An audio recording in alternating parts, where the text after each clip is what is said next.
Yo, I'm Matt. And I'm Joel. And we're FringeCraft. Today we're going to be watching a video, Who Are the Anunnaki? Who Are They Not?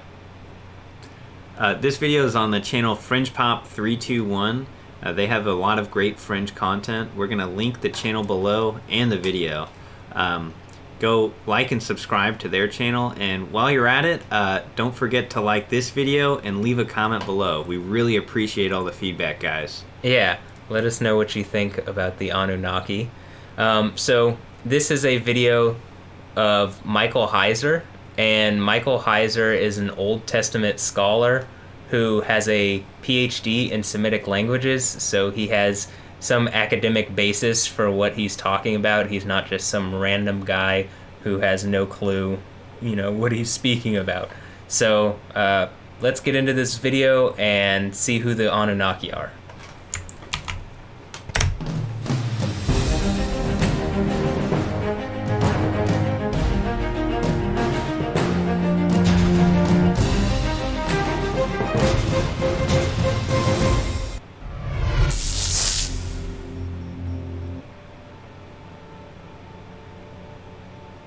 Welcome to FringePop321, the show that believes the world is stranger than we think, but thinking shouldn't be strange. This is a cuneiform tablet. Cuneiform is an ancient script. Mesopotamian cultures used it. It was invented by the Sumerians, and it was adopted by the Akkadians, the Assyrians, and the Babylonians, and a few other civilizations too. Now, some say that we have references to aliens, to extraterrestrials in tablets like this one. Is that true? Well, let's find out. Do cuneiform tablets really prove that aliens once visited Earth? Well, to go after this question, we need to start with really 4 introductory questions. Who makes this claim? Who are the ones, the writers, the teachers, people out there on TV or on the internet that actually try to argue this point? And then what are the specifics of the claim? Thirdly, can these arguments actually be tested? That's going to be important. And then fourth and lastly, what is the outcome of that testing? Now, we'll take these questions in order, and I want to start with the first 2 of them. Who makes this claim, and what are the specifics of the claim? Ancient alien visitation of Earth is not a recent idea. It's actually a pretty old one.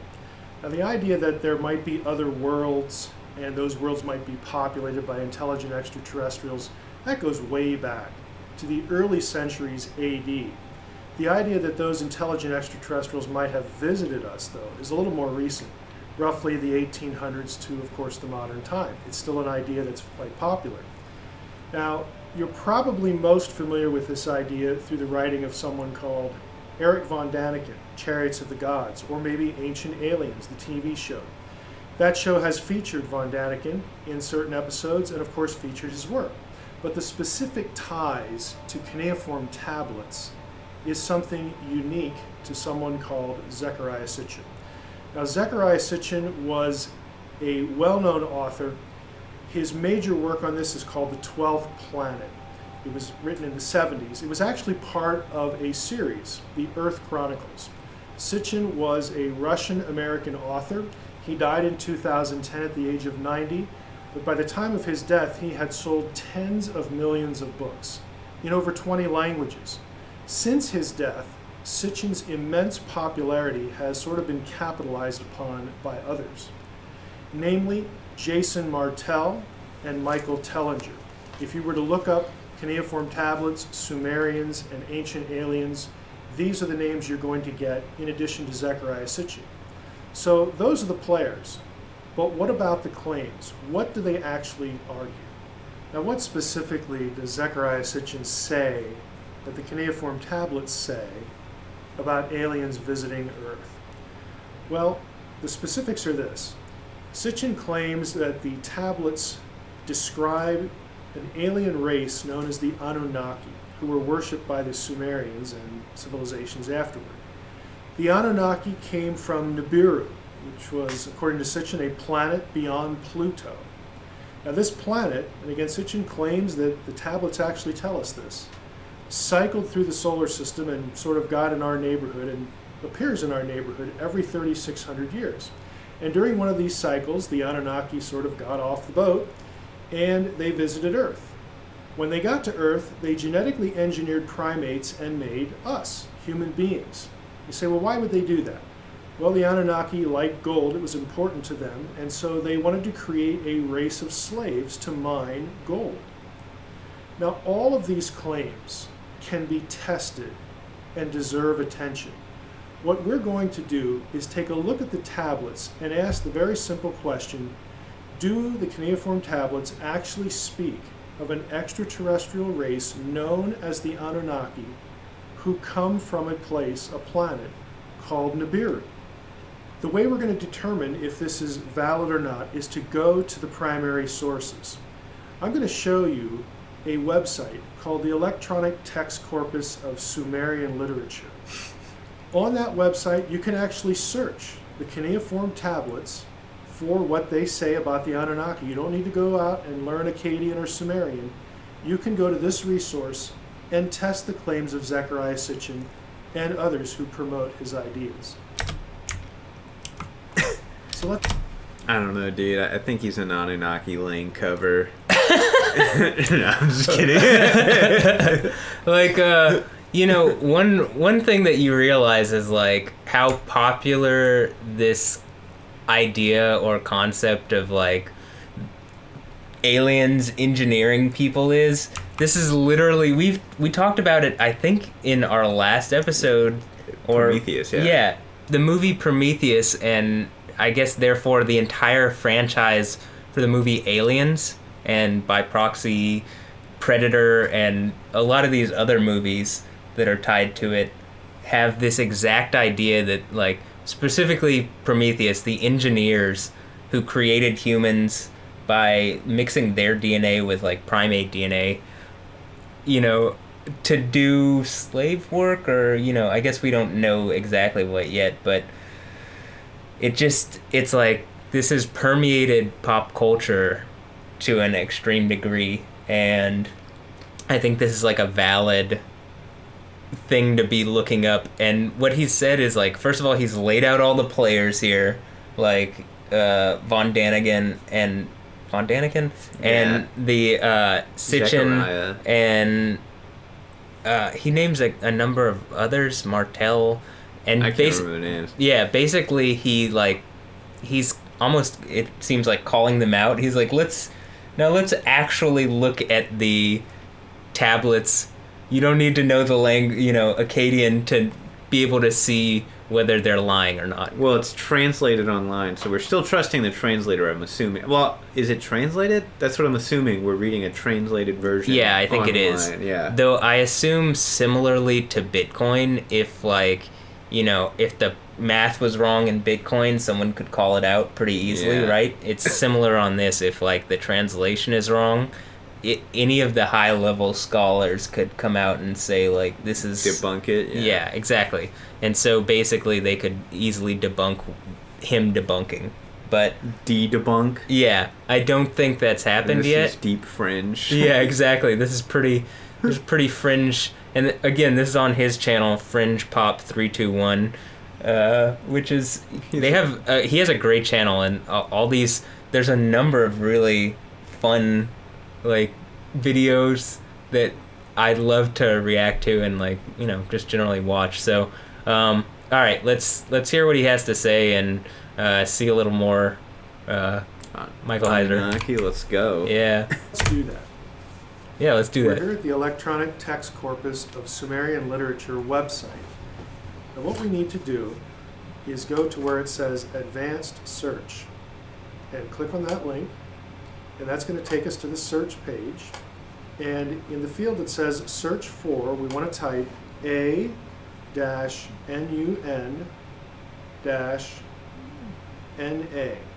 Now this is Anuna, it's not Anunnaki. Anuna is the lexical form of the word that will capture both forms of this name. Anuna, Anunnaki, same group of deities in Sumerian literature. We want to make sure that we select, instead of form, lemma, and that will capture everything, either Anuna or Anunnaki. So we want to just hit our return key. And what we get is 182 lines in the cuneiform tablets about the Anunnaki. Now you'll notice in the middle column that we have Anuna, and the hit below that is Anun-K. That's Anunnaki. So we get both results in our search. And you say, well, I can't read any of that because I don't know Sumerian either in cuneiform or in transliteration. Well, you don't have to know that. If you look at the second line, there's a little TR right here. If we click on that, that takes us to an English translation of that particular line in that particular tablet. What we have here is a database. This database will allow you to get to every place where the cuneiform tablets talk about the Anunnaki, or the Anuna, the shorter form of the term. You can check the claims of Zechariah Sitchin yourself. All you have to do is click through each hit, each occurrence, and just read the text in English. And you will find something pretty surprising, at least to those who really buy into ancient astronaut theory, specifically that you find all this information in cuneiform tablets. You're going to find that that idea is quite lacking in the primary sources. Now, I'm sure it would be a thrill, maybe at least for me, to go through all 180 lines of our search, looking at each one individually, validating what I can sort of summarize for you right here, though. And that is, the primary texts refute the claims of Zechariah Sitchin and anyone else who puts forth his ideas that we have Anunnaki, an alien race from a planet called Nibiru, that visited Earth. There are no texts, and not even a single line of a cuneiform text, that affirm that the Anunnaki are from Nibiru. I'll take it even further than that. There isn't a single text that associates the Anunnaki with Nibiru in any way at all. Now that might sound like an outlandish claim, but I've just shown you the search, and you can do the search for yourself. You could take the time to go through all 180 or so lines and validate or invalidate a claim. My claim, again, is that the cuneiform tablets don't have this information.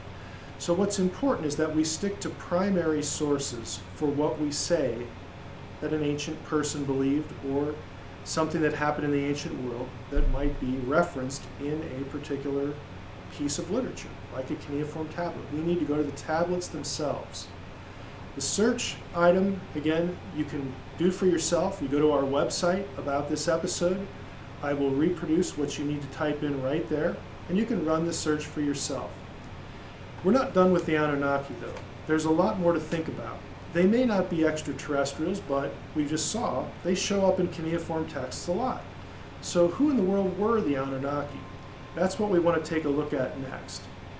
These figurines that you see are put forth by ancient alien theorists as being examples, illustrations, depictions, idols of the Anunnaki. Well, what are they?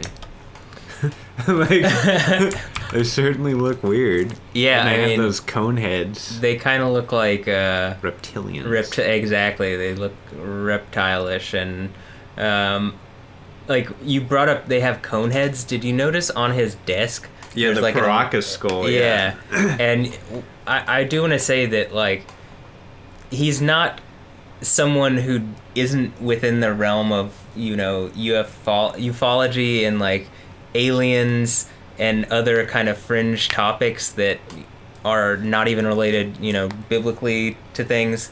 He's been on Coast to Coast AM like a number of times. He talks about this pretty consistently from what I've seen. He's someone who has similarly, he's looking out for fringe theory that, like, if you're pushing something that's BS, it just discredits you. Yeah, you know? Exactly. It discredits not just that thought, but a lot of other thoughts that have reasonable... Yeah, he's enforcing a standard among the community. Yeah, which I think is really important, because you can discredit everything if, you know, if you're putting forth something that's obviously wrong. And so he's trying to make sure that like what is obviously wrong is called out by someone who seems to be like within the community doing other things and bringing, showing other concepts that, and he's not, it doesn't seem to me like he's saying all aliens aren't real, all UFOs, well, no nobody's one can ever know seen that. a UFO. If he has proof of that, I'd like to see it. Yeah, but, well, he's not saying it. He's not even sticking like to a claim he can prove. Yeah, he's making the claim that like, all right, this specific, root of the Anunnaki are not what they are claimed to be in popular culture by these people. And I think that, again, that's important. But who are these? Who are these? Yeah. Well, let's find out. Notice that they are reptilian in form. They are lizard-like. And so the Lizard claim people. is that the Anunnaki were reptilian aliens. Now, these figures are actually very well known to Mesopotamian archaeologists. They are not a mystery. There are many publications about them. One such publication is a book entitled Beyond the Ubaid. And in this book, there's a specific chapter on these figurines. The chapter is entitled A Snake in the Grass, Reassessing the Ever-Intriguing Ophidian Figures. Ophidian is an academic term for serpentine or reptilian. I want to read a little bit of this article to see how professional Mesopotamian archaeologists who are very familiar with these figurines, what they actually say about them. 25 figurines were discovered at the site of Ur. 2 of them come from a house in Pit F, dated to the early Ubaid period. They were found along with domestic and utilitarian artifacts, such as pottery, pounders, grinders, flint hoes, clay sickles, net sinkers, and spindle whorls, attesting to their probable use alongside or during everyday activities. Other later Ubaid figurines from Pit F were found in loose soil, in rubbish strata, mixed with Ubaid pottery of earlier phases.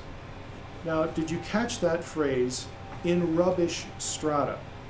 That means they were actually found in garbage pits.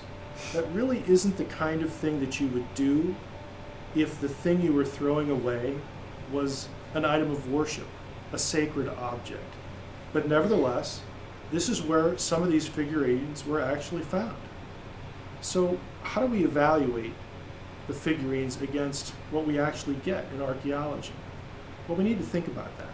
The truth is that these figurines that ancient alien theorists put forth to us as being representations of the Anunnaki, their use is really unknown. Nobody really knows what these things are.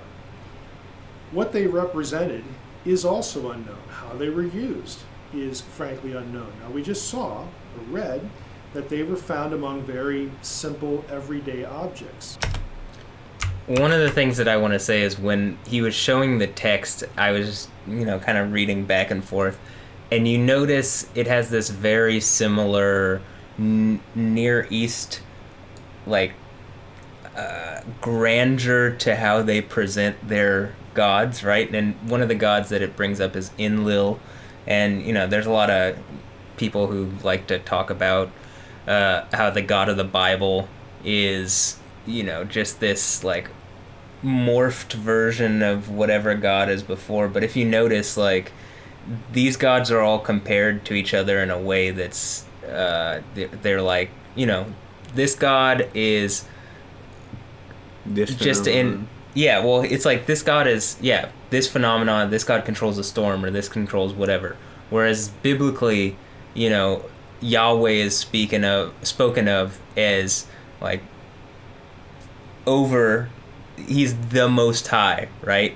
Elion is the word. It almost sounds like alien, but Elion is uppermost above any other gods. And you notice when you read those texts, it's not all these gods are almost competing with each other in a way that there's none superior, or there doesn't appear to be, that one is spoken of in terms of his grandeur, but it doesn't seem to be the same style of like, it's, you know, people say monotheism, though, I mean, biblically, there's like plenty of gods that are spoken of in the Bible.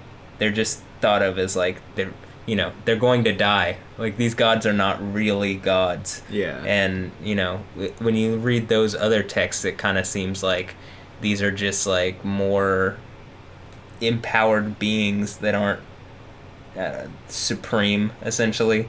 And I thought that was really interesting. And, you know, I kind of really want to go back and like look through the Bible and compare. Yeah, and also just look through the Sumerian, like the corpus of text that he's talking about, and just kind of like look at how. Dude, I do too. I've never done this before. Like, look at the actual. I didn't even know you could just look at a translation online. I mean, it makes sense. But Yeah, it never crossed my You mind. can always find anything online, but Yeah. it's crazy to think that, like, you know, for a long time, these guys' claims couldn't have been debunked because you just couldn't go online and find them. But now you can, like, he's basically like, look, here's a simple online search. You can do it and validate or invalidate what I'm saying.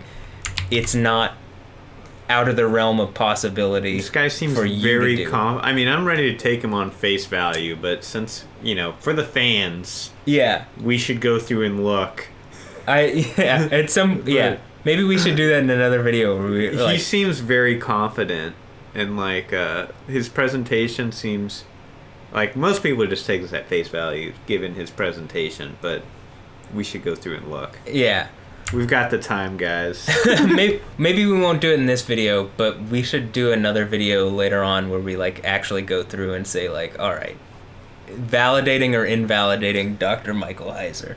And Yeah. again, he seems very confident in what he's saying, and you know, I'm just at this point I'm willing to take what he's saying on face value based on the fact that if you like, it's like Bitcoin again, it could be proven so easily based on the, like with Bitcoin, the code, anybody who's Yeah, qualified enough could go through and say, no, it doesn't do what they're saying it does, or yes, it does do what they're saying it does. Yeah, with every cryptocurrency, exactly. So, all right, let's continue his video.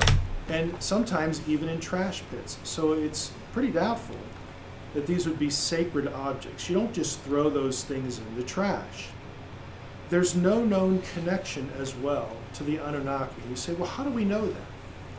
Well, we know that because of the archaeology. And we've actually given you the answer to this in the quotation and even back in the picture of the figurines themselves. The Ubaid culture is prehistoric. No one in the field disputes this. You say, well, who cares? What's the big deal? Why should we be concerned if they're prehistoric? How does that answer the question of whether these are the Anunnaki or not? If they're prehistoric, roughly 5,500 to 4,000 BC is where archaeologists put these things. That is before the invention of writing, even in Sumer, the earliest writing that we know.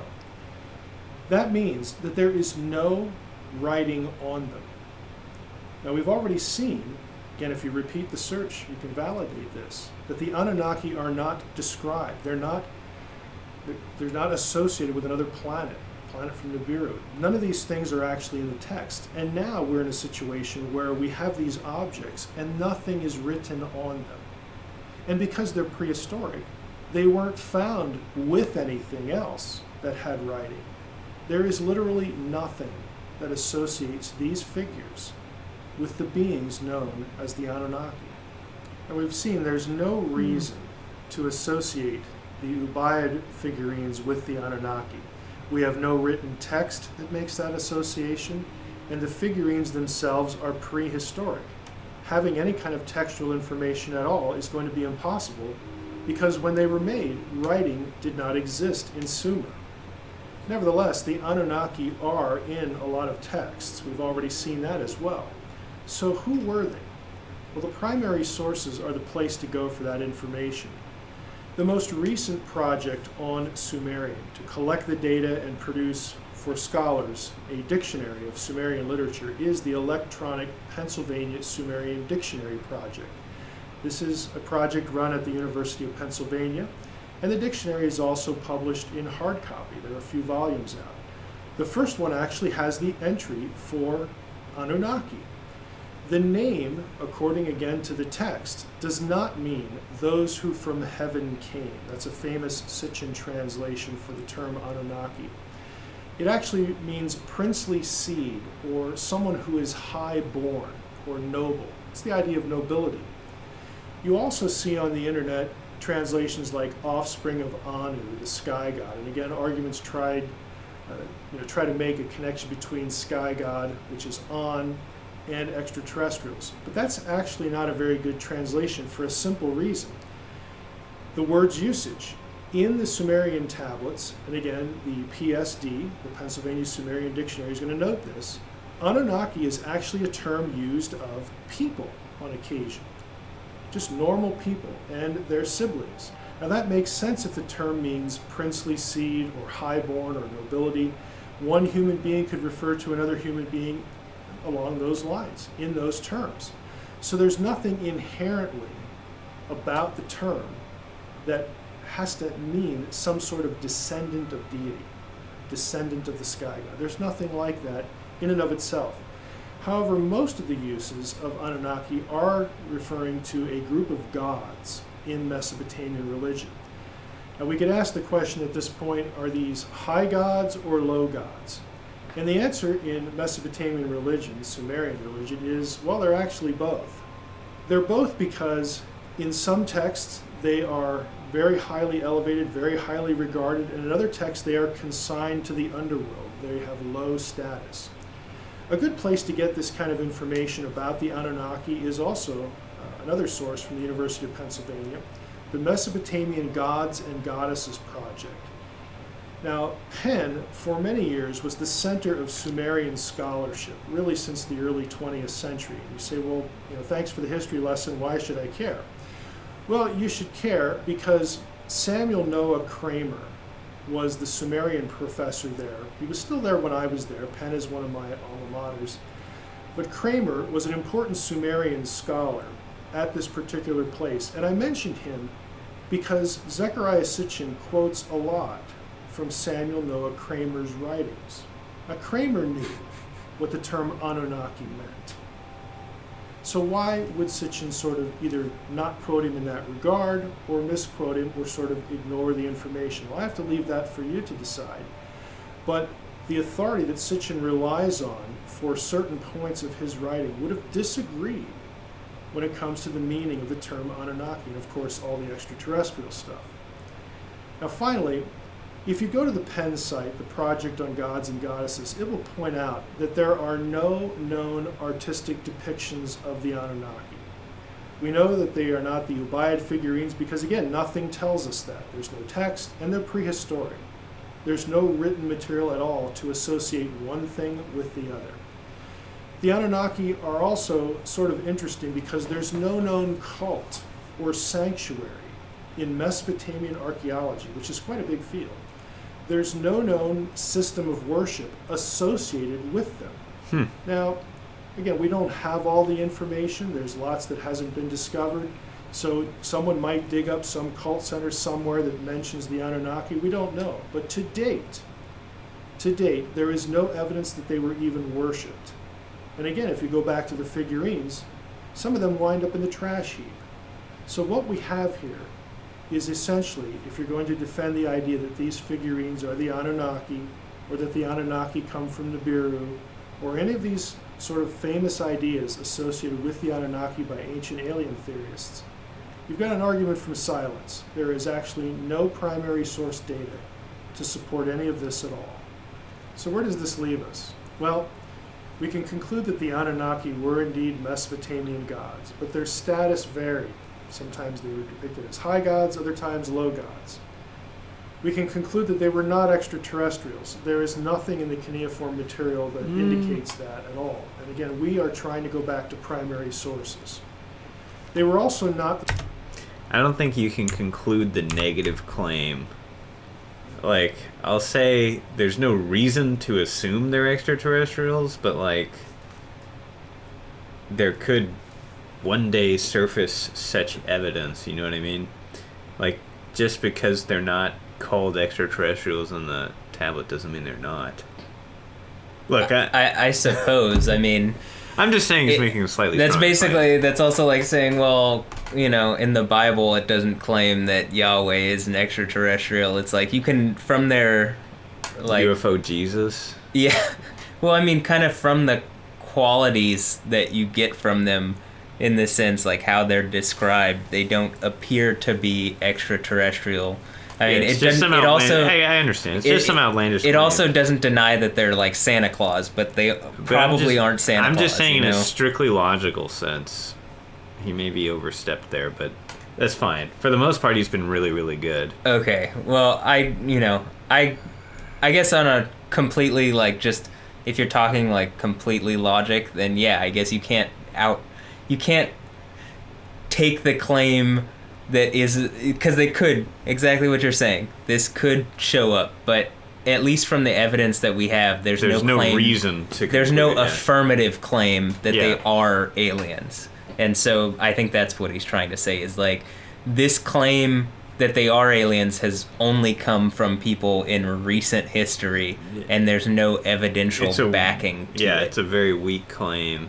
I mean, it's appealing. That's its main strength. It's Yeah. like I wanna believe it. Like, I think, probably David Icke, I'm assuming, talks about this, since he talks about reptilians so much, or, I've heard it in popular esoteric. We were talking about Jay Electronica, and, he talks about the Anunnaki. Yeah, exactly. And, like, a lot of, you hear it on a lot of, like, pop fringe or pop, like, alien channels or Ancient Aliens or whatever. You hear about the Anunnaki, and most of how they're informed is Sitchin or Von Daniken. And I believe he's basically saying, like, they just kind of made up some stuff that isn't actually affirmed in the I primary agree. sources. I agree. I think this video is credible. I'm just in a stupid gotcha. Yeah, I get what you're saying. All right, well, let's finish this up. The Serpentine Ubaid figures. Again, there's no writing associated with those figures. They're prehistoric. We have nothing upon which to base this idea. I also want to say, basically what he's saying is these these figures precede written history, like written text, written anything. And so when you think about it, like all this, cuneiform tablets seem really old, right? But it's like these figures are like significantly older than cuneiform tablets. I find that very interesting. Ultimately, what we have is, as I mentioned before, a glorified argument from silence. Now, what we need to do and concentrate on is primary sources, and that's what we do here at Fringe Pop 321. Please check out our website. We will have show notes dedicated to this episode, sources for you to go to look up. And again, don't just depend on our word for it. Do the work yourself, do the research yourself. It is within your grasp to find out and to answer these questions. Tune in next time for our next episode, because what you know may not be so. Ooh, I like that. Yeah, and I like that he adds, like, go and figure it out yourself, basically. Like, I'm giving you the resources to figure this out. You can go do it. You are capable. Yeah. I like that. And hey, you're capable. I think a lot of, ancient alien people, like, they feel like, they're the ones who know. And, like, they need to tell you, and you need to just listen to what they're saying. Hey, everyone wants to feel in the know. That's part of how this stuff keeps spreading. That's true. And I think it's cool that he's like, all right, I'm going to provide you with the resources to figure out yourself, but likely if you're reading the primary sources correctly, this is what you're going to find. Yeah, I think he has I like his presentation a lot. That's not totally what I was expecting from a channel called Fringe Pop. Like, the energy level is like very to the point. It was professionally done. That was a really good video. Yeah, and there's some other ones that we might have to look at, like UFOs and Ezekiel's wheel, and just like there's one where it's like, is this a Stegosaurus in the Angkor Wat like complex? Like there's all sorts of interesting videos on their page, so I'll have to go check them out. Dude, there's so many things about history where it's like I could almost believe anything. Where it's just like no explanation seems to cover the whole picture. Yeah, I agree. And something, it's like, how does that saying go? Like, the victors write history. Yeah, like so the you got all winners these write history. competing tales and whatnot. Yeah. Well, that was interesting, and I really enjoyed it. I learned something. Yeah, So. don't forget, guys, we'll put a link to the video in his channel below. Go like and subscribe to his video and channel, and leave a comment below and like and subscribe to us. Yeah, and let us know what you think about the Anunnaki. You think he's right? Do you think he's wrong? If you think he's wrong, can you prove it? Or if you find an interesting reference in the tablet, share it below. Yeah, exactly. Do the research yourself. We might have to do a video of just us like going through the archive and finding whether he's telling the truth or not. You guys will love it. All right, well, I've been Matt. And I'm Joel. And we're FringeCraft. Later. See ya.